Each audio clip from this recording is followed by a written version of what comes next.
उत्तर प्रदेश के अलीगढ़ में 24 मई यानी शनिवार को पहले पहर में गोमांस ले जाने के शक में 4 लोगों पर इलाकाई भीड़ ने हमला कर उनके साथ मारपीट की। जिन युवकों के साथ मारपीट की गई वो अलीगढ़ मेडिकल कॉलेज में ज़ेरे इलाज हैं। अलीगढ़ पुलिस ने इस मामले में अब तक 4 अभियुक्तों को गिरफ्तार किया है।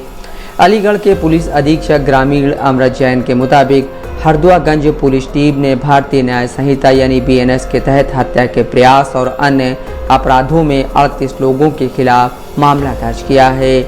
इसमें विजय कुमार गुप्ता, विजय बजरंगी, लवकुश और एक अन्य अभियुक्त को गिरफ्तार किया गया है।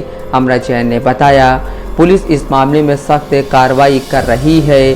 जब ये घटना हो रही थी तभी हमारी PRV मौके से गुजर रही थी। उन्होंने घटनास्थल पर पहुंचकर मुझे बताया तो मैं पुलिस बल के साथ मौके पर पहुंचा। उसके बाद घायलों को अस्पताल पहुंचाया गया। दोनों पक्षों की तरफ से FIR दर्ज कराई गई है। 4 मुस्लिम युवकों की पिटाई के खिलाफ जमीयत उलमाए हिंद ने विरोध जताया है। जमीयत के पदाधिकारियों ने SSP संजीव सुमन से मुलाकात कर निष्पक्ष जांच और मॉब लिंचिंग विरोधी कानून के तहत सख्त कार्रवाई की मांग की है। मामला तो बिल्कुल खुला हुआ है, साफ आईने की तरह के परसों जो है मतलब पनेठी में गाँव मास के शक की बुनियाद पर चंद शरपसंद अनासिर ने 4 मुस्लिम नौजवानों को इतना पीटा कि वो आखिरी दम तक पहुंच गए। बताया जाता है कि अगर वहां पर मौके पर पुलिस नहीं पहुंचती तो शायद उनको मौत के घाट उतार दिया जाता। मेरा ये कहना है कि अलीगढ़ ही नहीं बल्कि पूरे मुल्क में इस तरह से गांव तस्करी के नाम पर लोगों को शक की बुनियाद पर मारना और पीटना, ये कहाँ का इंसाफ है? जबकि सरकार मुकम्मल तौर पर खूब देख रही है और तमाम चीज़ों पर सरकार की नज़र है और बाज़ाब्ता मॉब लिंचिंग के नाम पर जो है व्यवस्था भी बना है, कानून भी बना है। तो ऐसे लोगों पे सख्त शिकंजा क्यों नहीं कसा जाता है? जाहिर सी बात है कहीं न कहीं सरकार की ढील है कि मतलब अगर एक मुजरिम को भी मुकम्मल तौर पर सज़ा दिया जाए कानून के मुताबिक तो किसी की हिम्मत नहीं होगी इस तरह से किसी की जान के साथ खिलवाड़ करने का।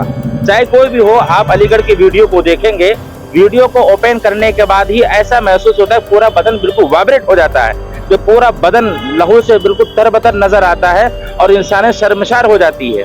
तो हमारा जमीयत उलमा अलीगढ़ की तरफ से एक जिलाधिकारी के नाम राष्ट्रपति के लिए हमारा एक ज्ञापन है कि आखिर इस तरह से कब तक होता रहेगा कि कुछ लोगों ने मुसलमानों को मिलकर के मारा, पीटा और उसको मॉब लिंचिंग का शिकार किया और फिर कुछ दिन लोग जेल में रहे, फिर वो जेल से रिहा हो गए। आखिर कुछ तो इसका समाधान होना चाहिए ताकि इसको रोक लगाया जाए। तो इसके लिए ठोस कदम हमें सरकार को उठाना चाहिए।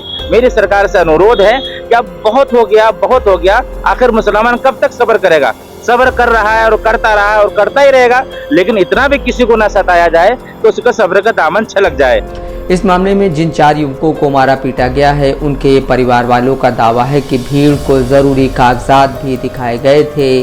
परिवार का कहना है शनिवार रात को हरदुआगंज थाना अंतर्गत मैक्स पिकअप वाहन को कुछ लोगों ने रोका और गाड़ी की तलाशी लेने लगे। कागज भी दिखाया गया और मीट फैक्ट्री से मीट लेकर जा रहे हैं, लेकिन भीड़ बढ़ती गई। पुलिस के मुताबिक गोमांस के शक में भीड़ ने इन लोगों की पिटाई कर दी। हालांकि पुलिस के हस्तक्षेप के बाद घायलों को भीड़ से निकाला गया। वहीं इस घटना का एक वीडियो भी सामने आया है जिसमें पुलिस की मौजूदगी में युवकों को बेरहमी से पीटते देखा जा सकता है। युवकों के पूरे बदन से लहू बह रहा है और वो जान की दुहाई मांग रहे हैं। इस मामले में घायल अकील, जो कि अलीगढ़ के अतरौली के रहने वाले हैं, उनके पिता सलीम खान ने पुलिस में दिए गए प्रार्थना पत्र में कहा है, मेरा बेटा अकील, भतीजा अरबाज और 2 अन्य लोग अल अंबर मीट फैक्ट्री से मीट लेकर अतरौली आ रहे थे। जब गाड़ी पनेठी से साधु आश्रम वाली सड़क पर पहुंची तभी राम कुमार आर और 20-25 अज्ञात लोगों ने गाड़ी रोककर 50,000 रुपए की चौथ यानी रंगदारी मांगी। सलीम ने BBC से कहा, जब पैसे देने से इनकार किया गया तभी मारपीट शुरू कर दी गई और गाड़ी में आग लगा दी। इससे पहले सभी के मोबाइल और पैसे भी छीन लिए गए थे। इसी रास्ते पर 15 दिन पहले भी गाड़ी को रोका गया था और पैसे मांगे गए थे। हालांकि उस वक्त पुलिस ने गाड़ी को छुड़वाया था। सलीम ने यह भी कहा उनके पास फैक्ट्री के कागज भी थे, लाइसेंस भी दिखाया गया, लेकिन हमला करने वाले मानने को तैयार नहीं थे। हालांकि यह पता नहीं चल पाया है कि वे किसी दल से जुड़े थे या नहीं। मामले में एक अभियुक्त राम कुमार आर्य को विश्व हिंदू परिषद का पूर्व कार्यकर्ता बताया जाता है। वहीं एक वीडियो में गौरव शर्मा नाम के युवक ने खुद को बजरंग बल का जिला संयोजक होने का दावा किया है। मेरा नाम गौरव शर्मा है और बजरंग बल का जिला संयोजक है। देखिए, घटना पहली नहीं है, इस योगी राज में शायद अभी फिलहाल की बात करें 2-4-6 महीने की, तो ये दूसरी तीसरी घटना है। और घटना इतनी ज्यादा खराब है कि इससे ज्यादा खराब कोई घटना है नहीं मेरे हिसाब से। इस राज्य में जहां प्रदेश का मुखिया आए दिन गौ सेवा करते हुए देखा जाता है, वहां पर अलीगढ़ पुलिस की निष्क्रियता के होते लगातार गौकशी हो रही है। ये गाय में काफी मात्रा में बीफ लेकर, अवशेष लेकर यहाँ लोग जा रहे थे। और मुझे कहने में कोई गुरेज नहीं है, लोग कहते होंगे शांति प्रिय समुदाय, लेकिन वो मुसलमान थे और इस्लामिक जिहाद का समर्थन करने वाले लोग थे। स्थानीय लोगों ने उनको पकड़ा, उनकी पिटाई भी हुई और पिटाई होनी भी चाहिए। कौन से थाने का मामला था ये अकराबाद थाना है। अकराबाद और पिटाई के बाद यहाँ पुलिस आ गई, पुलिस जिनको पीटा था उनको ले गई। पुलिस अधीक्षक ग्रामीण अमृत जैन ने कहा, पूछताछ में पता चला है कि विश्व हिंदू परिषद ने इस व्यक्ति को कई साल पहले ही निकाल दिया था क्योंकि उनकी गतिविधियां संदिग्ध थीं। अलीगढ़ पुलिस का कहना है इस मामले में अभी तक किसी संगठन की संलिप्तता सामने नहीं आई है। हालांकि मामले की जांच जारी है। घायल हुए 4 लोगों के खिलाफ हरदुआगंज के रहने वाले विजय बजरंगी ने मुकदमा दर्ज कराया है। दी गई तहरीर में कहा गया है, शनिवार को पनेठी पुल से प्रतिबंधित पशु के मांस की सूचना पर मैक्स लोडर गाड़ी का पीछा किया गया, जिसे साधु आश्रम पनेठी रोड पर अलहदादपुर स्टेडियम के करीब रोकने का प्रयास किया गया। मैक्स ड्राइवर ने उन्हें कुचलने की कोशिश की, जिससे उनकी बाइक अनियंत्रित होकर खाई में गिर गई।